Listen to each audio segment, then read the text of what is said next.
اچھا جی،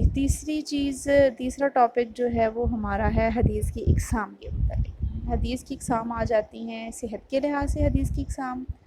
صحت اور ضعف کے لحاظ سے، راویوں کی تعداد کے لحاظ سے، اور سند کے مسلسل یا منقطع ہونے کے لحاظ سے حدیث کی۔ یہ حدیث کی 3 بڑی اقسام ہیں، ٹھیک ہے۔ اس میں ہم ایک میں حدیث کو پرکھیں گے کہ آیا صحت کے لحاظ سے یہ حدیث صحیح ہے یا ضعیف حدیث ہے۔ تو وہ حدیث جس کی سند متصل ہوتی ہے، جس کے راویوں میں ضبط اور عدالت کامل درجے کی ہوتی ہے، اور اس میں کسی قسم کی کوئی علت یا کمزوری نہیں پائی جاتی، وہ حدیث سے صحیح ہوتی ہے۔ دوسری حدیث آ جاتی ہے حدیث حسن۔ وہ حدیث جس کے راوی صدق و امانت میں مشہور ہوں، جن پر جھوٹ کی کوئی تہمت نہ لگی ہو، اگرچہ حفظ اور اتقان کے لحاظ سے صحیح حدیث کے جو راوی ہوتے ہیں ان تک وہ نہ پہنچتے ہوں، یعنی کہ ان کا حافظہ اتنا اچھا نہیں ہوتا، لیکن باقی ساری چیزیں ان کی بہت اچھی ہوتی ہیں، ان صداقت اور امانت ان کا مشہور ہوتا ہے، اور ان پہ جھوٹ کی تہمت کسی نے نہیں لگائی ہوتی، اس حدیث کو حسن حدیث کہتے ہیں۔ ضعیف حدیث وہ حدیث ہوتی ہے جس کے اندر راویوں میں جو ہم نے اوپر بیان کیے صفات وہ موجود نہیں ہوتی، یا وہ اپنے مضمون کی بنا پر اس میں شک و شبہ کی گنجائش پائی جاتی ہو، یا ایک سے زائد راوی غیر معتبر یا بد عقیدہ ہو، تو اس حدیث کو حدیث ضعیف کہتے ہیں۔ اچھا، یہ ہوگی صحت کے لحاظ سے حدیث کی اقسام، ٹھیک ہے، صحت اور ضعف کے لحاظ سے۔ اب آ جاتی ہے دوسری قسم راویوں کی تعداد کے لحاظ سے حدیث کی اقسام۔ ہر حدیث کی راویوں کی تعداد مختلف ہوتی ہے، ٹھیک ہے، کسی کے 10 ہوتے ہیں کہ راوی، کسی کے 15 ہوتے ہیں ایک دور میں، ٹھیک ہے، یعنی کہ ایک حدیث ہے انما الاعمال بالنیات، اس کو 10 صحابیوں نے روایت کیا ہوگا، آگے سے وہ 10 صحابی آگے سے کتنے لوگوں کو دیں گے، اس کا علم بہت زیادہ بھی ہو سکتے ہیں، وہ آگے سے جو 10 صحابی ہیں انہوں نے آگے سے ہو سکتا ہے ہر ایک نے 15 لوگوں کو حدیث دی ہو، تو 15 ملٹیپلائی بائی 10 کریں تو 150 بن جاتے ہیں۔ تو اس طرح سے راویوں کی تعداد کے لحاظ سے جو حدیث کی اقسام ہے اس میں سے پہلی ہے متواتر حدیث، ٹھیک ہے، سب سے پہلی حدیث ہے متواتر۔ وہ حدیث جس کے راویوں کی تعداد ہر زمانے میں اتنی رہی ہو کہ ان کا جھوٹ پر متحد اور متفق ہونا محال ہو، اور اس حدیث کی صحت کے بارے میں کوئی اعتراض نہ اٹھایا گیا ہو، نیز اس کی روایت نبی کریم صلی اللہ علیہ وآلہ وسلم تک جڑی ہوئی ہو، ٹھیک ہے۔ اس کی میں وضاحت آپ کو کر دیتی ہوں۔ مثلاً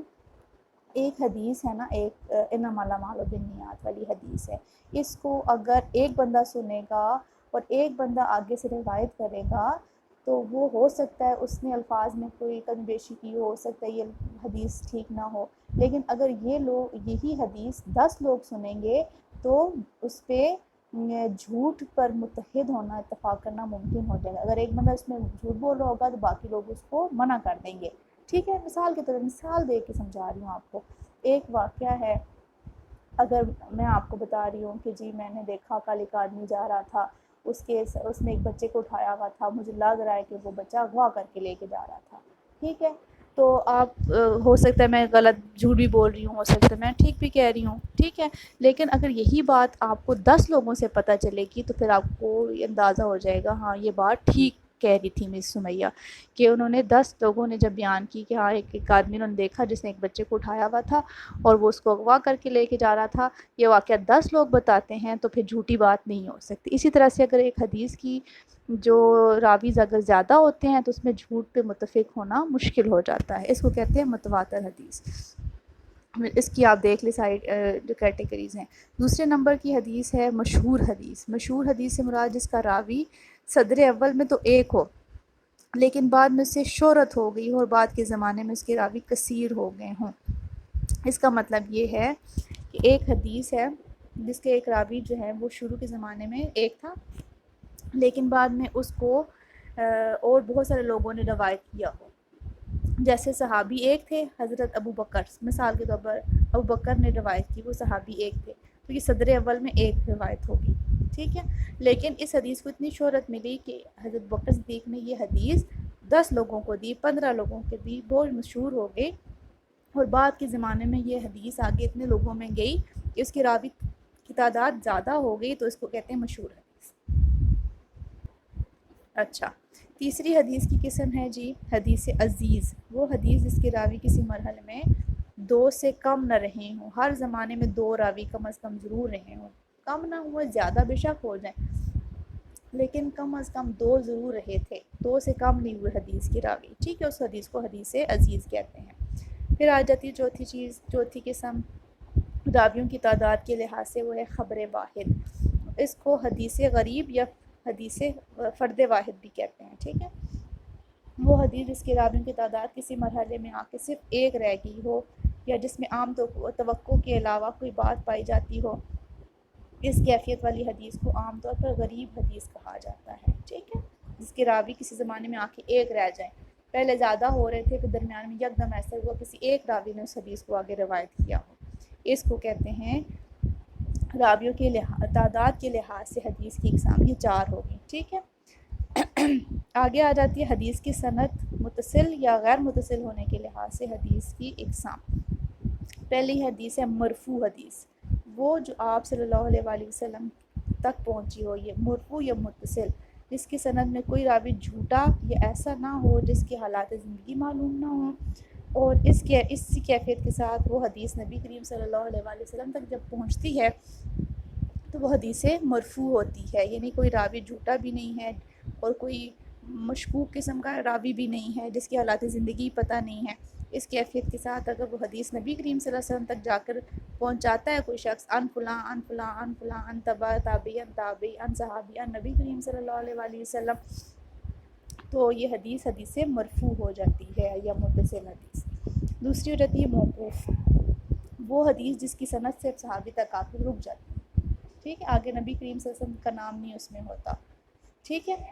تیسری حدیث مرسل حدیث، وہ حدیث ہے جس کی سند تابعی تک ختم ہو جائے، یعنی تابعی صحابی کا نام لیے بغیر نبی کریم صلی اللہ علیہ وسلم سے آ کے حدیث روایت کر دے تو اس کو مقطوع کہا جاتا ہے، ٹھیک ہے، مرسل یا مقطوع کہا جاتا ہے، اس کو مقطوع بھی کہا جاتا ہے۔ اب تبع تابعی نے تو صحابی کو دیکھا نا، انہوں نے نبی کریم صلی اللہ علیہ وسلم کو تو دیکھا ہی نہیں، اگر نبی کریم صلی اللہ علیہ وسلم کو دیکھا ہوتا تو وہ صحابی ہوتے، تو اگر وہ صحابی کا نام لیے بغیر کہہ دے میں نے نبی کریم صلی اللہ علیہ وسلم کو یہ کہتے ہوئے سنا کسی غلطی کی وجہ سے یا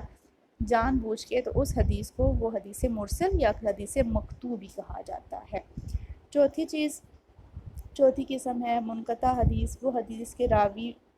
جس کی سند میں کوئی ایک راوی رہ گیا ہو، ٹھیک ہے، اس کو منقطع کہتے ہیں۔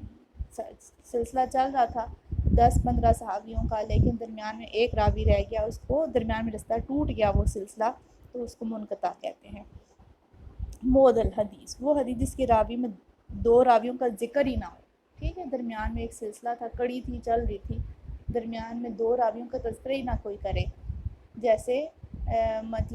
کوئی واقعہ بیان ہو رہا ہے، میں اپنے ابو سے روایت کر رہی ہوں، میرے ابو اپنے ابو سے بیان کر رہے ہیں، وہ اپنے ابو سے کوئی بات بیان کر رہے ہیں، تو یہ سلسلہ چل رہا ہے، ٹھیک ہے، وہ اپنے ابو سے، وہ اپنے ابو سے۔ لیکن اگر یہ میں یوں کہوں کہ میں نے ایک بات سنی اپنے پردادا سے اور میرے پردادا نے اپنے ابو سے سنی، میں نے درمیان میں اپنے ابو کو اور اپنے دادا ابو کو نکال دیا، تو میں نے یہ حدیث معضل ہو گئی، ٹھیک ہے، درمیان میں 2 لوگوں کو نکال دینا، ان کا تذکرہ ہی نہیں کرنا، ٹھیک ہے۔ چھٹی قسم آ جاتی ہے مدرج، وہ حدیث جس میں راویوں کے الفاظ نبی کریم صلی اللہ علیہ وسلم کے الفاظ کے ساتھ اس طرح سے مل جائیں کہ پتہ ہی نہ چلے کہ آپ صلی اللہ علیہ وسلم کا فرمان کون سا ہے اور کسی عام شخص کی بات کون سی ہے، ٹھیک ہے، مدرج متروک، وہ حدیث جس میں صرف ایک راوی نے روایت کیا ہو اور اس راوی پر بھی جھوٹ ہونے کی تہمت ہو، ٹھیک ہے، حدیث کا راوی بھی ایک ہے اور وہ راوی بھی جھوٹا کہیں پایا گیا ہو، اس حدیث کو متروک حدیث کہتے ہیں۔ 8ویں حدیث کی قسم ہے موضوع حدیث، موضوع لفظ سے ہی اب پتہ چل جائے من گھڑت، وضع کی گئی، وہ حدیث جو جھوٹی اور من گھڑت ہوتی ہے، ایسے راویوں یا جو ایسے راوی سے روایت کی گئی ہو جو جھوٹا اور ناقابل اعتبار مشہور ہو، ٹھیک ہے، ایک بندہ آپ کے سامنے صحیح مشہور ہوا ہے کہ وہ شخص بولتا ہی جھوٹ ہے، وہ سچ بول ہی نہیں سکتا، وہ اگر کہہ دے کہ میں نے قائد اعظم کو دیکھا تو اس کا مطلب ہے کہ وہ بات ہی جھوٹی کر رہا ہے، وہ مشہور ہی جھوٹ سے ہے۔ تو حدیث کے معاملے میں تو ہم ایسا کوئی جو ہے وہ رسک نہیں لے سکتے کہ ہم کسی ایسے بندے کی حدیثیں بھی ڈال دیں کہ جو حدیث کا تو غلط بیان کر رہا ہے یا جو بولتے ہی جھوٹ بولتا ہے، اس کی حدیث کو ہم کسی صورت بھی ایکسیپٹ نہیں کریں گے۔ اس کے مقابلے میں ہم ایسی حدیثوں کی طرف جائیں گے جو کہ صحیح حدیثیں ہوں گی اور ان کے راویوں کے راوی بھی جو ہیں ان کے اوپر کسی قسم کا کوئی تہمت یا الزام نہ لگا۔ امید ہے یہاں تک آپ کو سمجھ میں آ گئی ہوگی. اب اگر آپ کو کوئی چیز سمجھ میں نہیں آتی تو آپ مجھ سے پوچھ سکتے ہیں.